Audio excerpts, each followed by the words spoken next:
Hello everyone. Let's talk about nighttime meltdowns because at nighttime is when everybody is just overwhelmed and tired and just ready for bed. So we all need a break, and whether you're a working parent, a working mom, a working dad, or a stay-at-home mom, stay-at-home dad, whatever type of parent you are, at night everybody is at their wits' end and they all just want to lay down in bed and relax and have some peace and quiet. So our kids are actually needing and wanting the same thing deep down. They just don't know how to express that and get there. So it's our job as parents to teach them and guide them and lead them to a peaceful night calmly and the most beneficial way possible. So first I want to talk to you about in the moment of what we do in a meltdown at night, and then I'll talk about proactive strategies and how to avoid those types of meltdowns. So first and foremost, in the moment, everybody's tired.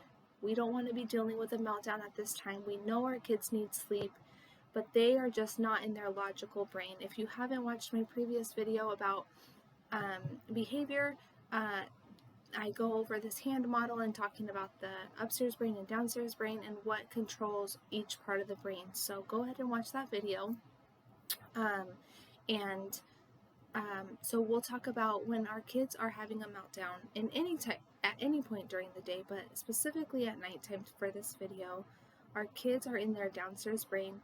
They don't really know what they need, but there is a need there. So our job as parents in that moment is to meet that need as best we can, to figure out what it is and meet it as best we can. So in the moment when our kids are having a meltdown, the best thing for us to do as parents is to be our child's calm. So we stay calm as best we can and model for them that we are there for them and we are there to help them, guide them through this meltdown, because they're having big feelings and they need to understand that their feelings don't need to overtake them and their feelings don't define them. And even though they're having this meltdown, their parent and their closest person is still there for them no matter what. So in the moment, we need to be there calm. For example, when a child has a meltdown, we can sit with him and say, I know you're having big feelings, buddy, and I'm here for you. And I will help you get your need met, but you need to talk to me with respect and you need to communicate with me so I can help you. Now, in a meltdown, our kids can hear up to about 3 words, so we don't want to be too wordy. We don't want to criticize them. We don't want to shame them. We don't want to give them a lecture in that moment, because really they're not going to learn anything at that moment in time. So we're just wasting our time and wasting our breath. And then as we're talking, we're really in the moment getting more frustrated. So it's really not worth it to be very wordy in those types of moments. The best thing to do is just to sit there and comfort them. If they're okay with getting a hug, go ahead and hug them. Wrap them in your arms and let them know that you're there for them no matter what. And even in these hard times that they're having and their worst behavior, you still love them, you're still there for them, and they are still precious in your eyes. That is the most important thing that you can do for your child during a time of a meltdown and a time of just absolute chaos in their brain. So going back to their brain, when they're in their downstairs brain, when they are in their fight, flight, and freeze system, they are not able to control the way they act.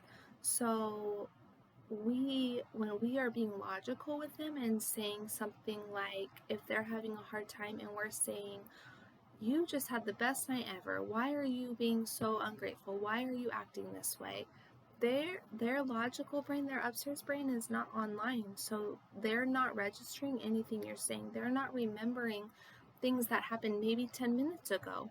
They're just in this moment right now. So we have to be with them in that moment right now. Sitting there and being with them and saying things like, I know you're having big feelings. I'm so sorry, buddy. I'm here for you, sweetheart. Saying things like that is going to help them calm and access their upstairs brain so that they can have a conversation with you and maybe tell you what they need. Maybe once they reach that, once they access the upstairs brain and once they access that logical and reasoning brain, they can then tell you what they're feeling. If they're feeling hungry, or they're feeling sad, or they're feeling lonely or left out, or whatever the case, tired, whatever they're feeling, they may be able to get there once you calm their brain. If you are lecturing them, if you are yelling at them, if you are telling them things that are logical and that you're reasoning with them, they're really not going to get it, and it's only going to escalate things more.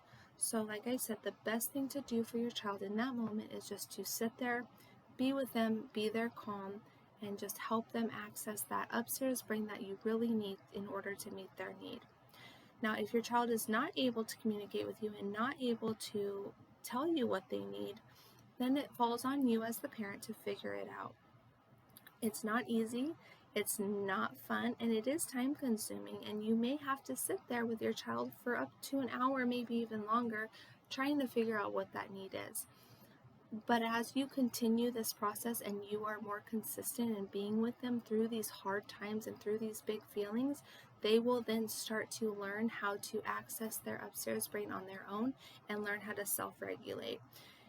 At this time, when they're having a meltdown and you're sitting with them, you are demonstrating co-regulation, which a child needs to have in order to reach self-regulation. A child cannot get to self-regulating without having other regulation and then co-regulation.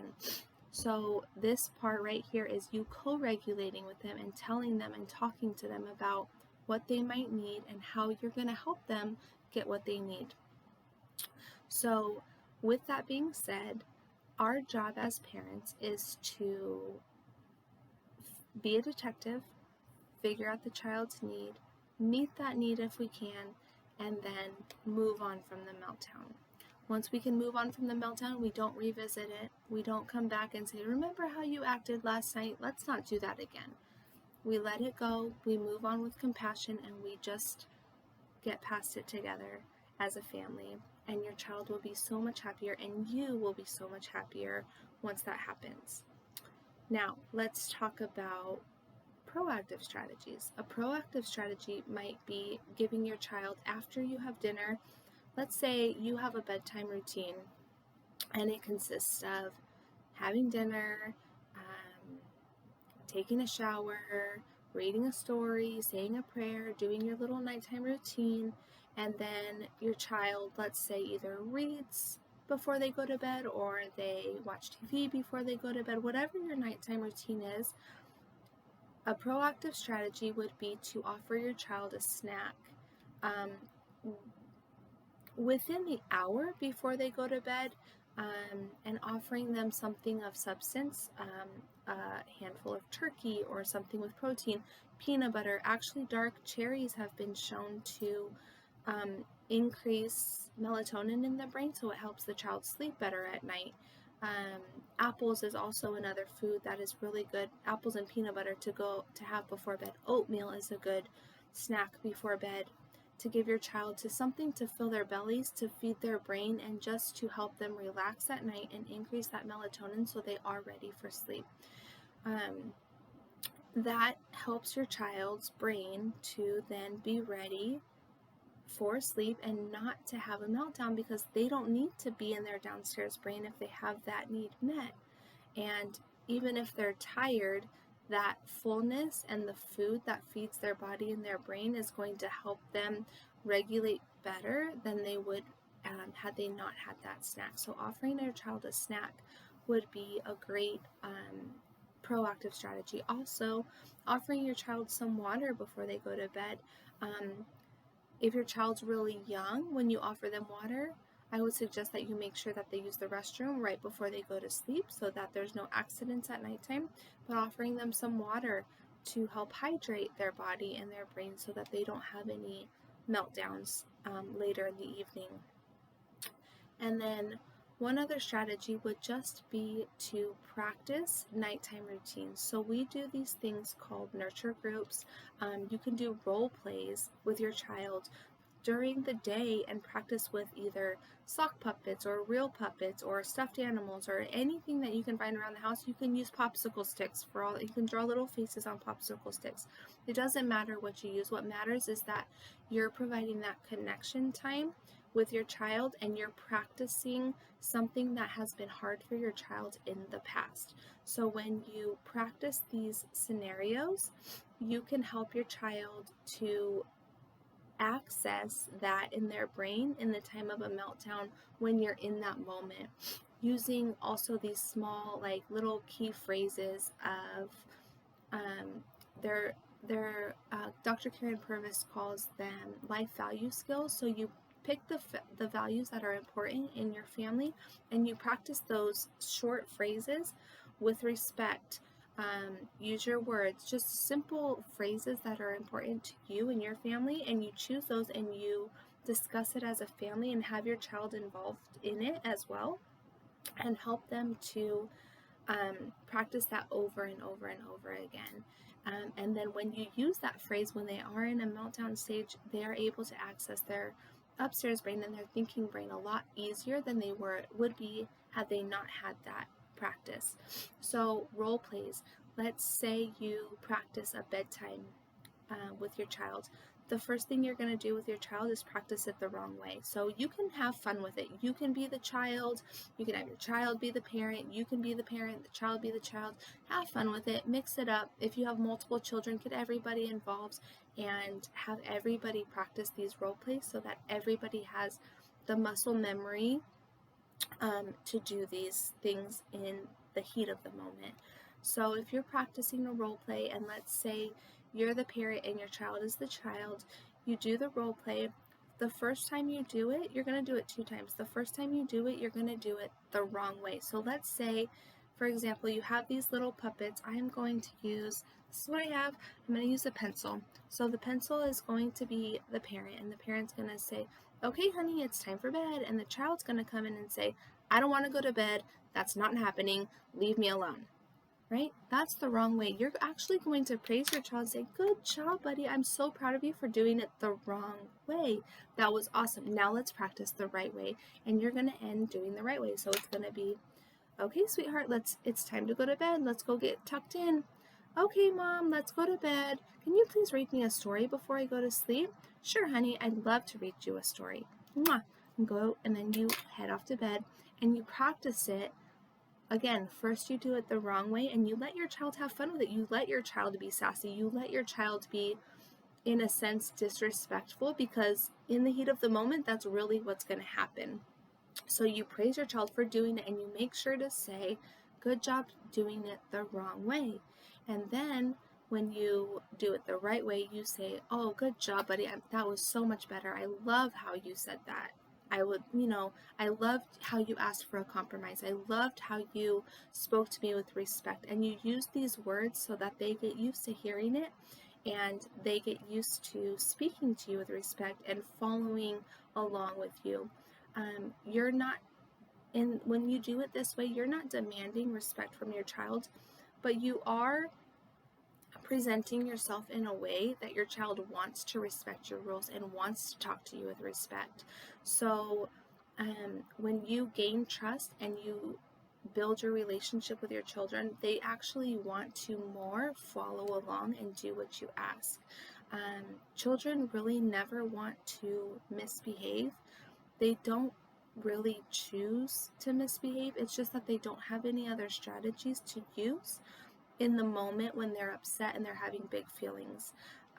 So when you practice these things with your child, and in the moment when you are there for your child, they learn that no matter what they do, their person, their inner self, them as a child, is never compromised. They always know they're precious. They always know they're loved.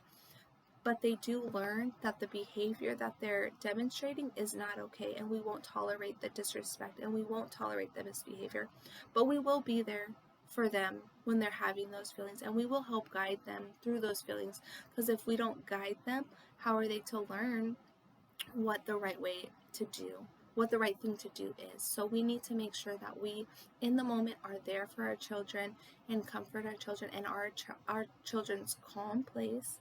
And then we also need to make sure that we're being proactive in these moments and practicing these things before they happen, so the child has that muscle memory and they have that playful time and they can be silly. And when our children are silly and they're playing, they learn so much more. When our child's in a meltdown, they don't typically learn anything at all until you get them to that calm place. So if you're playful with them and you interact with them and you're having that connection time with them, you're going to have so much more success at nighttime, because this was specifically about nighttime, as it could be applied to all meltdowns, but I just wanted to talk specifically to nighttime because I know that's when a lot of us feel like this, and we really want to be feeling like this with our children. We want to make sure that we are all connecting and we're building a relationship and building trust. So that's all I have for you tonight. I hope you're all doing well. Make sure to subscribe down below, and make sure to subscribe to my email list. I am still working on the course. I intend to launch that, but you will be notified once it's launched if you subscribe to the email list. And you will get 2 freebies.